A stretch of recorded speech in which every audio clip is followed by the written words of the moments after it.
One for sorrow, two for mirth, three for a wedding, eight for heaven, and four for death, nine for hell. 666. Hidden within this cathedral are clues to a mystery. Something that could help answer one of humanity's most enduring questions. Why is the world the way it is? The 13th century Masons who constructed this place had glimpsed a deep truth, and they built a message into its very walls in the precise proportions of this magnificent cathedral.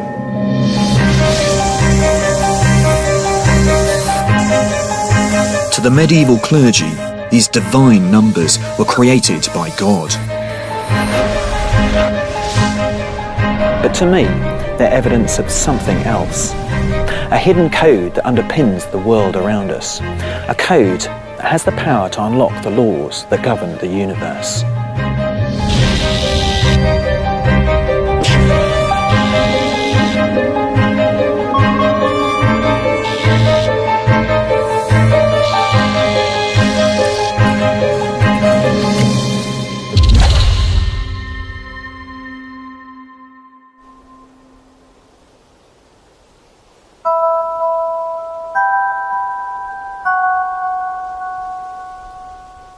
As a mathematician, I'm fascinated by the numbers and patterns we see all around us.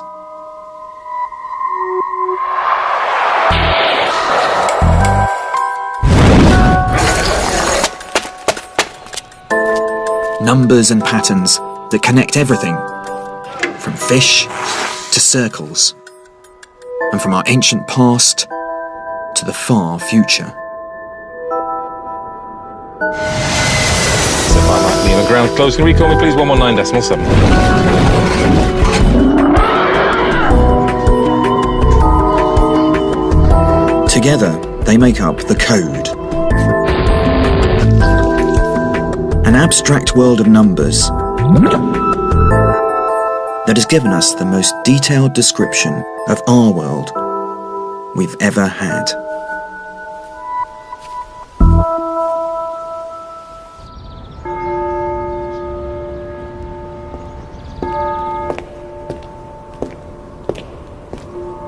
For centuries, people have seen significant numbers everywhere. An obsession that's left its mark in the stones of this medieval cathedral.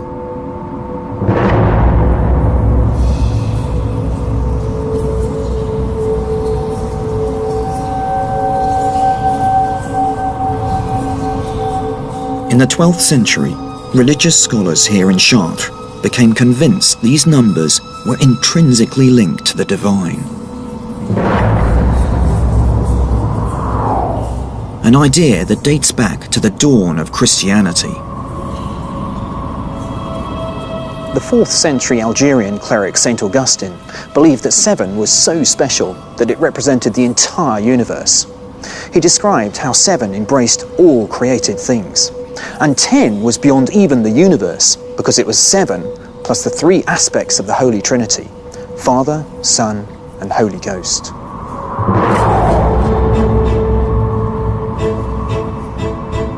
"12 was also hugely important, not simply because there are 12 tribes of Israel or 12 disciples of Jesus, but because 12 is divisible by 1, 2, 3, 4, 6, and 12 itself, more than any other number around it. For St. Augustine, numbers had to come from God, because they obey laws that no man can change. Because they obey laws that no man can change. Be traveling? Well, the answer we have here in a moment, as the number of COVID-19 cases in the United States unfortunately has climbed to more than 18 million. 18 million. The people of Oxfordshire are among 6 million people who'll be living under Tier 4 from Boxing Day. 6 million more people in England will now be moving into Tier 4 COVID restrictions from Boxing Day. Storm Filomena brought 60 centimetres of snow to Madrid, the most the Spanish capital has seen in half a century.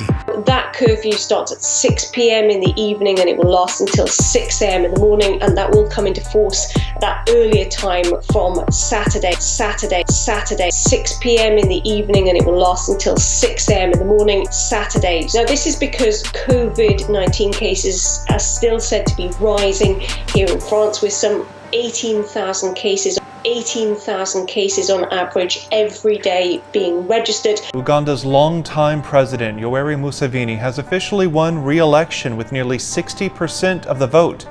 Election officials say the turnout was around 57% of the almost 18 million registered voters.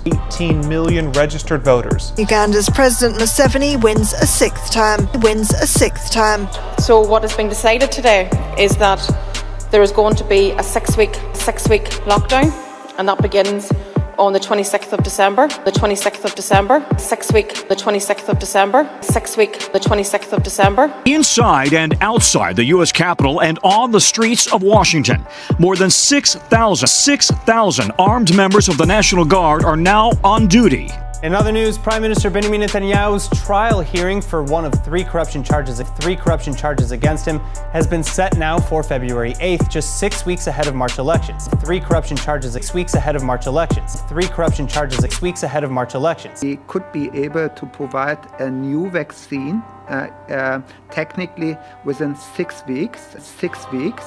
3 calls about shots fired to police, about shots being fired in residential neighborhoods.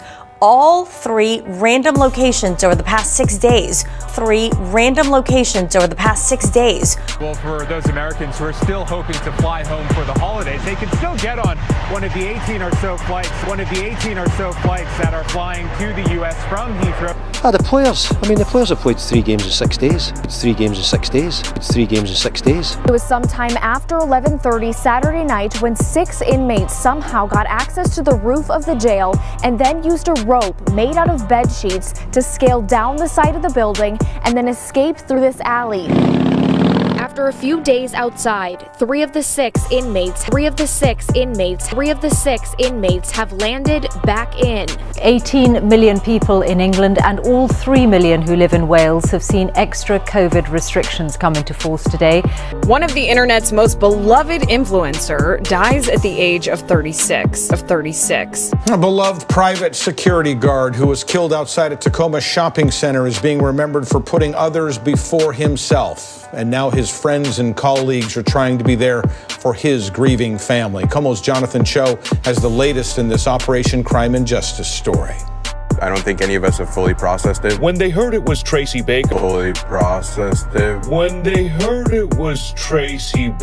Was one of our guys. None of his colleagues wanted to believe it. He had gotten off early that morning and then ran to the store to get some things for his family and never made it home. The 36-year-old was a full-time security guard at Iconic Global. A man faces attempted murder charges after 2 young women were shot in northwest Baltimore Sunday. The women were 18 and 21 years old. Happened early Sunday morning near 4200 Bonner. That's just east of the Forest Park Golf Course. Witnesses told police the attacker had returned to his home. Police arrested 36-year-old Eric Terry the same day. Many of us are happy to leave 2020 in the past, but today was a bittersweet goodbye for people in a Winston-Salem neighborhood. Tonight in 12 Inspires, Ford Hatchett shows us a special surprise. On the final day of 2020, cars line the street on Branbury Road to say goodbye. Not an angry goodbye to the year that has taken so much, but a joyous one to a man who has given his all. Not at all. No, I didn't expect any of this. 36 years. That's how long Dan Hicks has had this neighborhood on his mail route. That after nearly a decade of military service. Baltimore County Police are investigating 2 deadly pedestrian crashes this weekend. Last night, a pedestrian died after a crash on Lockraven Boulevard near Lock Bend Drive in Baltimore County. Towson officers responded to the scene just before 8 p.m. They believe the victim was hit first by an SUV and then by a second car. Medics say 63-year-old Edward Smith died at the scene. New at 4:30, Baltimore City Police arrest a suspect for the robbery and shooting of a 60-year-old woman. Members of the Warrant Apprehension Task Force took 36-year-old Paul King into custody yesterday. And Indiana State Police now say there was no exchange of gunfire between Huntington Police and a man operating a backhoe. 36-year-old Matthew Melzoni was shot and killed by police this weekend. Scary video to show you. Violent bicyclists on the attack in Manhattan yesterday. A group of at least a dozen bicyclists surrounding a car. Some of the teens pounding the BMW with their fists, feet, bodies, and yes, even a bicycle. Inside the car, a 36-year-old man and his 71-year-old mother. The San Joaquin County Medical Examiner has identified a woman's body that was found in an aqueduct in Tracy on Sunday. Shannon Carlson was from Manteca. She was 36 years old. We've also learned the name of a fatal stabbing victim in Dayton. The Montgomery County coroner says 36-year-old Ty Hess from Trotwood died at Miami Valley Hospital. For River Rouge Police, who killed 36-year-old Natalie Ramstrom, a teacher's aide from Indiana, is not a mystery. A developing story for you now. A man shot and killed behind his home in Bridgeport in what may have been an attempted carjacking. Police tell us the victim, 33-year-old Shuai Guan, was getting out of his car at 30th and Union in Bridgeport. Family members of a man who died after a controversial arrest say they will not rest until there is justice on his behalf. Security video captured Riverside County Sheriff's deputies repeatedly hitting 33-year-old Ernie Serrano of Jurupa Valley. Nick McGlashan, who's appeared on 78 episodes of Discovery's Deadliest Catch, has died at the age of 33, E! News confirms. Out of a developing story we're following out of Key Biscayne, just off the coast, a major search happening now for a man after two boats crashed. This collision happened last night near the Bearcut Bridge. 6 people were rescued, but the Coast Guard is still searching for a 33-year-old man. For St. Augustine, numbers had to come from God, because they obey laws that no man can change.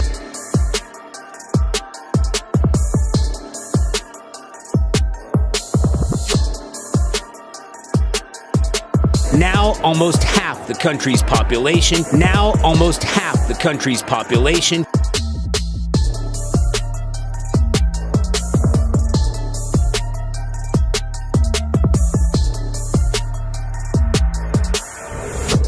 Well, this is a sight that has a lot of people upset tonight. Somebody scraped the word Trump into the back of a manatee that was spotted in the Homosassa River. And now state and federal investigators are trying to track down whoever did this.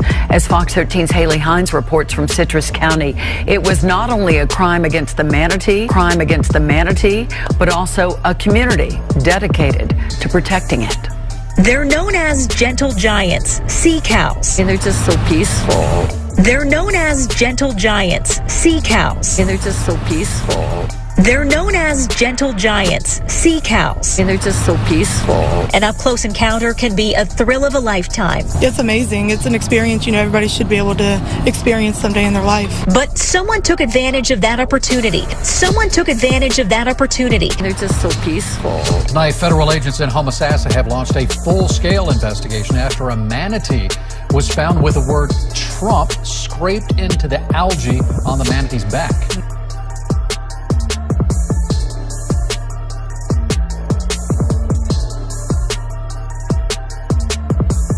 You've likely seen this image right here on your social media feed, a manatee here in the Bay Area with the word Trump carved into its back. Says the endangered animal was violated in a couple of ways.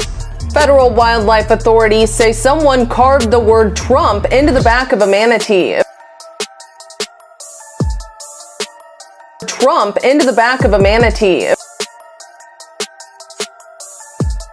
Manatee was found with the word Trump scraped into the algae on its back. Boat Captain Haley Warrington captured the footage. The first thing that went through my mind was, who would do it? Who would do something like that? I mean, this is an animal that Citrus County itself has protected and educated people on for years and years and years. A gentle sea cow found dead, and Louis Aguirre has this disturbing exclusive. I came over here and I see this giant manatee without a head. It was a horrific sight. The images so graphic, we had to blur them. Without a head. It was a horrific sight. The images so graphic, we had to blur them. Oh, nay! There's a nation, nay! Nation, yay! Yeah, no! Oh! I practice shamanism, and the whole idea is that shamans dress up in elaborate fashion. They sing, they dance, they shout, you know, to get people's attention, to change what is called the neuro-linguistic programming in people's minds, where they have a very specific paradigm that they view the world through. And this whole thing is meant to disrupt that paradigm and get people to start thinking differently, start seeing the world just a little bit differently. It's about culture. It's about culture, and the fact our culture has been hijacked by communists and globalists for way too long. And they've indoctrinated our students, they've indoctrinated our college students, our children, into believing that America's bad when it's the antithesis of bad. America is the beacon of freedom. Love is the only nation founded on the idea of all human beings being created equal and endowed by their creator with certain unalienable God-given rights. This is the only country in the history of the world that has ever done that, and it will not fall. We will not allow it to fall. Yuki is a real badass.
Hail our people, hail victory!